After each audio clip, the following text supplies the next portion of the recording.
Vous êtes-vous déjà demandé qu'arrivera-t-il si jamais vous devez déménager dans un endroit où il serait complètement impossible d'installer des antennes? Avec la population vieillissante, malheureusement, c'est le sort réservé à de nombreux radioamateurs, qui devront cesser leurs opérations suite à un changement dans leur vie. L'histoire présentée aujourd'hui démontre comment la technologie, mais surtout l'amitié, ont pu changer cette fatalité pour un radioamateur.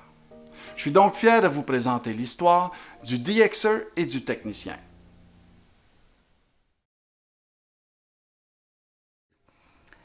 Ça peut pas se décrire en un mot. C'est toute une vie, là. Alors, ça fait depuis 34 ans que je suis radioamateur. 1982, c'est ça. Il s'est passé beaucoup de choses. J'ai rencontré des amis. Je me suis fait des amis. Et c'est devenu un deuxième monde pour moi. Ce que j'aime le plus, c'est faire du DX. Je suis un DXer. J'aime aussi parler avec des amis. Ride-shoot sur 80 mètres, par exemple, là, dans les réseaux. Et d'essayer de communiquer le plus loin possible. Ça fait que quand j'en pogne un quelque part en Australie ou sur une île déserte dans ce bout-là, c'est très... Là, l'adrénaline commence à monter pour faire le DX. Modifier des appareils, faire fonctionner des appareils qui datent de longtemps. Je fais fonctionner des amplificateurs, je répare des appareils qui datent des années 60, 70, 80, 90. Et on est en 2016 maintenant. C'est curieux de voir fonctionner ces vieux appareils-là qui sont toujours très performants d'aujourd'hui, puis on est toujours capable de trouver les pièces et Internet est un outil incroyable pour trouver les pièces assez facilement et ça peut venir de n'importe où dans le monde, des pièces qu'on trouve pour les remettre en fonction. Sur une longue période, mettons de 1970 à aujourd'hui, là, environ 150 amplificateurs de puissance linéaire ont passé dans l'atelier pour être modifiés, réparés ou les deux. Je connais Claude depuis à peu près les tout débuts de ma radio amateur. À peu près 2 ans après que je sois devenu radio amateur. J'ai eu besoin de service, disons. Et il écoutait.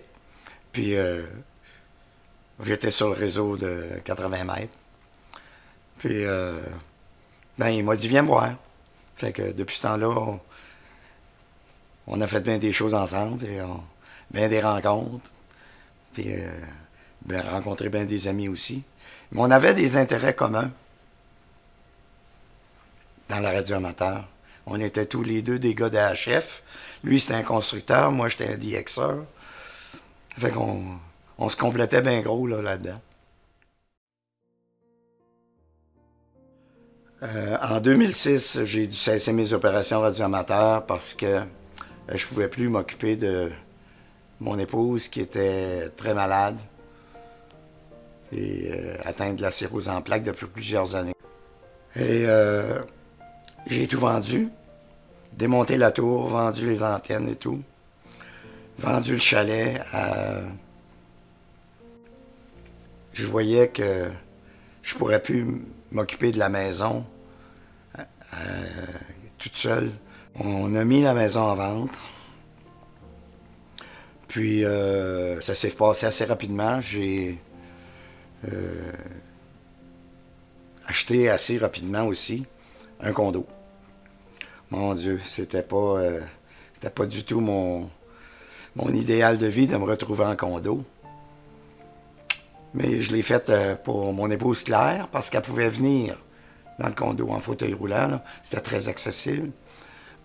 Alors, c'était petit, mais vu que elle était en grande partie de son temps en centre d'accueil, je l'amenais chez moi les fins de semaine. Et voilà, c'est un peu pour ça que je me suis retrouvé en condo, mais j'ai dû faire un X sur la radio amateur. Pas de radio amateur pendant 8 ans. Claude, c'est un ami, c'est un bon ami. Notre amitié a dépassé la radio amateur aussi. Parce qu'on, je peux le mentionner, c'est devenu, on a développé des affinités assez importantes. Son épouse, Lise, s'est occupée de la mienne pendant de nombreuses années, pendant qu'elle était malade. Elle venait faire du bénévolat. Au début, chez nous, une couple de jours semaine.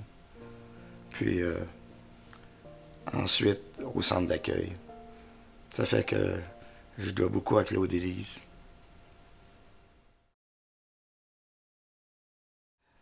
J'étais dans un Hamfest à Laval.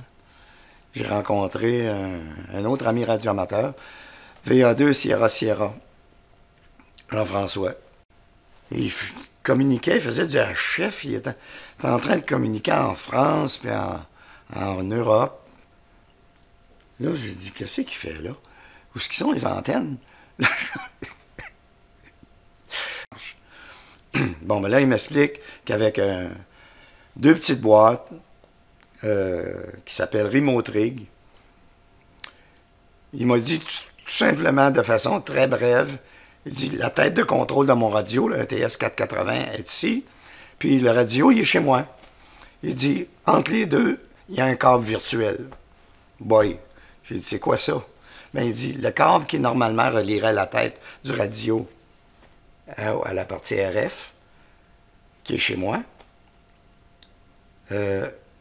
ça passe par Internet. Bon, ben j'ai dit, j'en veux. Où c'est qu'on achète ça? Quand on a quitté le Hamfest, Claude et moi, on s'est jasé de ça. Puis Claude, il dit, je pourrais t'aider à te remettre en onde. Ben moi, j'ai dit, comment on va faire ça, là? Ben, il dit, tu vas acheter le petit remote rig, puis tu vas opérer à partir de chez toi. Puis ici, on va monter une station remote. On a vu une démonstration qui nous a vraiment allumés. Et puis, avant de voir la démonstration, on ne pensait pas que c'était possible si facilement.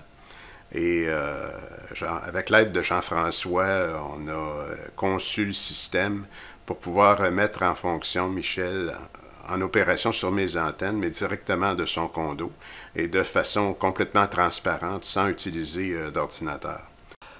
J'avais l'idée de m'acheter un ampli complètement automatique. Et j'ai vu dans la face à Claude que il manquerait une grande partie de son plaisir si j'installais ça ici. C'est un peu comme un défi technologique, je l'ai vu un peu comme ça, et entremêlé d'un rendre service à un bon ami qui ne pouvait plus faire de radioamateur depuis 6 ou 7 ans, depuis qu'il était en condo à Saint-Lambert. Lui, c'est un spécialiste de contrôle de par son expérience de radio-broadcast. Il faut dire qu'il y en a de l'expérience là-dedans. Il n'y a pas grand-chose qui y échappe. Alors, ça a été, je dirais pas un jeu d'enfant, mais lui, son fun, c'était de faire ça, de monter ça. Puis moi, mon plaisir, c'est d'opérer. Fait que lui, Claude, une fois que les affaires marchent, que tout est en ordre, puis qu'il voit les boutons, les lumières allumées, puis les meters se promener, il est heureux. Alors, le système Remote Rig a répondu à nos besoins. Et il faut souligner le travail de Jean-François qui a été disponible pour tout nous programmer le système. Et moi, je me suis occupé du contrôle pour que ça puisse commuter les antennes, commuter les amplis linéaires et permettre à Michel de fonctionner remote automatiquement sur toutes les bandes HF de 160 mètres au 10 mètres. C'est l'avantage d'ici, il peut aller sur une bande ou l'autre, et dépendant qu'une bande est fermée, que l'autre est ouverte, est meilleure, il peut changer de bande comme il le veut, à distance, et tout se fait automatiquement. Le fait que ça fonctionne automatiquement, bien, ça élimine beaucoup de possibilités d'erreur. Alors, il ne peut jamais se tromper d'antenne, il ne peut jamais se tromper d'amplificateur. Tout se fait, cette sélection-là se fait automatiquement et est un peu asservi au TS 480 de Kenwood. Le projet a été monté comme ceci, c'est qu'on monte un ampli par bande, puis on a commencé par 40-80, et ensuite est venu le 20 mètres, avec un Henry de 3KA. 23 jours après, au mois d'avril, on était en opération et j'ai fait mes premiers QSO sur 40 mètres. Et là, le fun était pris, puis c'est vrai, là je pouvais opérer. C'est indescriptible le plaisir que tu peux avoir à opérer remote comme ça. C'est pareil comme si j'étais là. J'avais mon radio, les boutons. Le partage de la station avec Michel, c'est qu'on ne se nuit pas du tout. Moi, je suis plus bricoleur, je suis plus développeur de systèmes de contrôle et c'est le défi technologique. Michel, c'est plutôt l'opération. C'est un DX-Man et puis il cherche à faire le plus de contacts possible et puis à communiquer le plus loin possible à différentes heures. Alors, il n'y a pas de conflit d'horaire. Michel en fait beaucoup dans la journée, au moment où moi je bricole dans l'atelier. Le début de soirée, c'est moi qui en fais, puis à la fin de la soirée, vers 10 heures, normalement, on va se coucher, Lise et moi. Ben, Michel, lui, prend la relève et 10 heures à 2 heures du matin, il fait du DX sans que ça nous dérange du tout. Alors, c'est un partage qui vraiment ne nuit ni à l'un ni à l'autre. C'est que les antennes, Michel les utilise quand elles sont disponibles. Et moi, quand je ferme mes radios, je commute mes antennes vers le système remote de Michel. Donc, il n'est pas obligé de me téléphoner ou de faire une action spéciale pour se mettre en fonction. Alors, ça ne nécessite aucune intervention humaine ici dans la maison. On peut être absent 2-3 jours de notre résidence et Michel fait de la radio de son condo sans aucun problème. Voici l'équipement Remote Rig utilisé par Michel VA2 Oscar Victor de son condo à Saint-Lambert. Et la description des équipements est la suivante. Son radio est un TS480 SAT de Kenwood, qui était le plus simple à utiliser remote pour le moment, il y a 3 ans. Ensuite, c'est raccordé à un décodeur de bande qui détermine quelle fréquence est le radio et qui commute les différentes antennes et qui commute également les différents amplificateurs de puissance aux besoins de chaque bande. La station remote est utilisable à 1500 watts de sortie aux besoins, de 160 mètres au 10 mètres, utilisant un log périodique de 20 au 10 mètres et utilisant des V inversés 160, 80 et 40 mètres. Alors, c'est à peu près l'équipement. Il y a un autre appareil ici, le Web Switch en haut, qui commute la station remote sur les antennes ou sur une charge fictive pour faire des essais et qui met en circuit ou hors circuit les amplificateurs pour que Michel puisse opérer à 100 watts ou à 1500 watts, là, dépendant des conditions de propagation. Une unité ici détermine et commute les différents amplificateurs de puissance utilisés.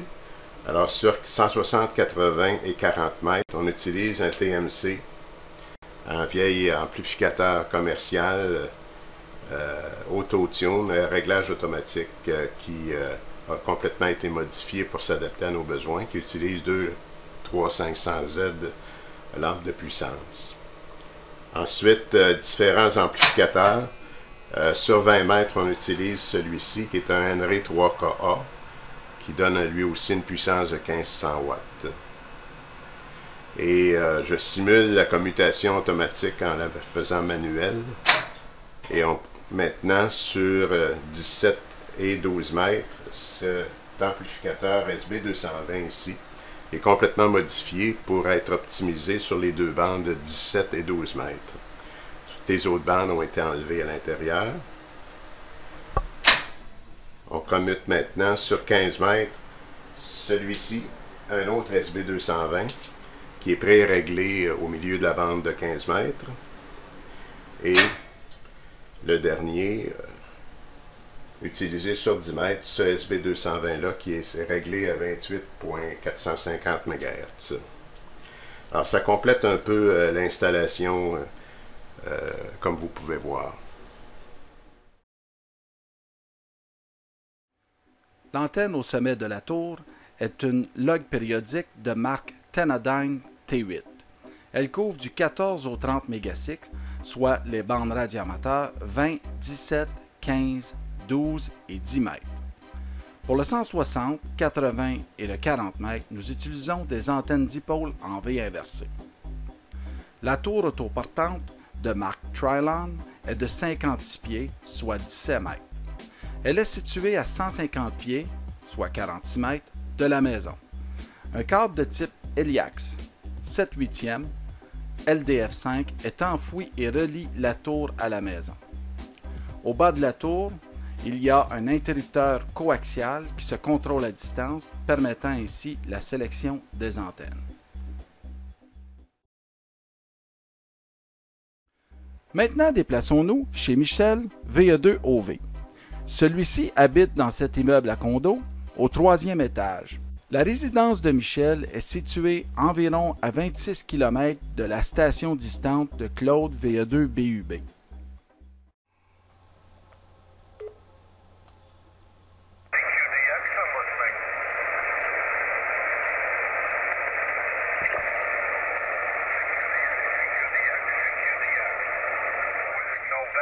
Washington, down near Hilton Head. Thank you very much for coming back. You're 5 and 8, over. Okay, thank you for the 5 and 8.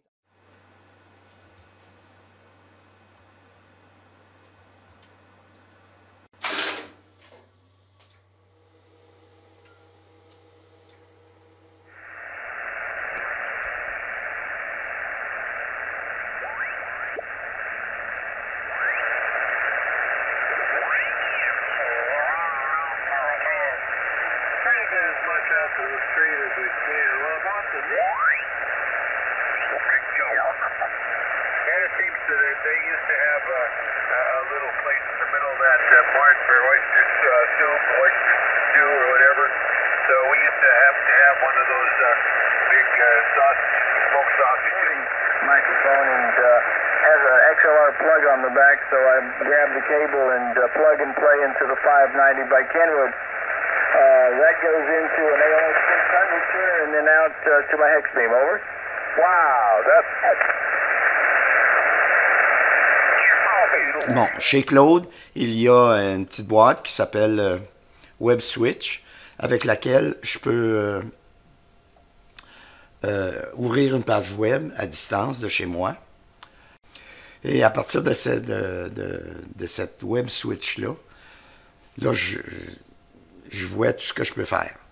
Je peux mettre les amplis en fonction, choisir les antennes sur lesquelles je veux opérer et faire tourner le rotor. Là, l'antenne va remonter au nord.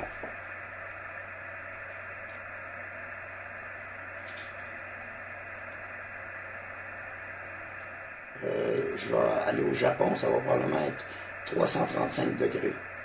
Comme ça, 335 pour le Japon. Je comprends pourquoi Claude est si fier de dire que j'ai fait 200 pays et plus depuis que j'utilise le système remote ici. C'est parce que lui, il voit que tous les efforts qu'il a mis à monter cette station-là, ça donne ces résultats-là. C'est ça. Dans mon cas, pas d'Internet, pas de radioamateur, parce que je pourrais pas opérer en condo chez nous. J'ai pas le droit de mettre un bout de broche, le plus petit soit-il. La radioamateur, pour moi, c'est la communication, l'entraide, rencontrer des amis, se faire des amis. C'est un passe-temps. Je peux pas me passer de ça, moi. Ça fait partie de ma vie. De mon côté, ben, c'est un peu la même chose. Quand je travaillais pour gagner ma vie, bien, c'était un complément. La radio amateur m'a aidé énormément dans le travail que je faisais. Je travaillais en radiodiffusion. En arrivant dans ce domaine-là, j'avais déjà vu des émetteurs et ça l'a énormément aidé. Et maintenant, à ma retraite, depuis plus de 4 ans, bien, ça meuble énormément ma retraite. toujours du plaisir à travailler des appareils et rendre service à d'autres radioamateurs. Et j'ai aussi communiqué avec de bons amis. Il n'y a pas de mots pour décrire la satisfaction d'être radioamateur et de...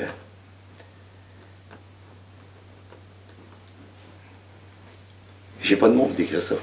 C'est extraordinaire. On recommencerait demain matin. Beau projet.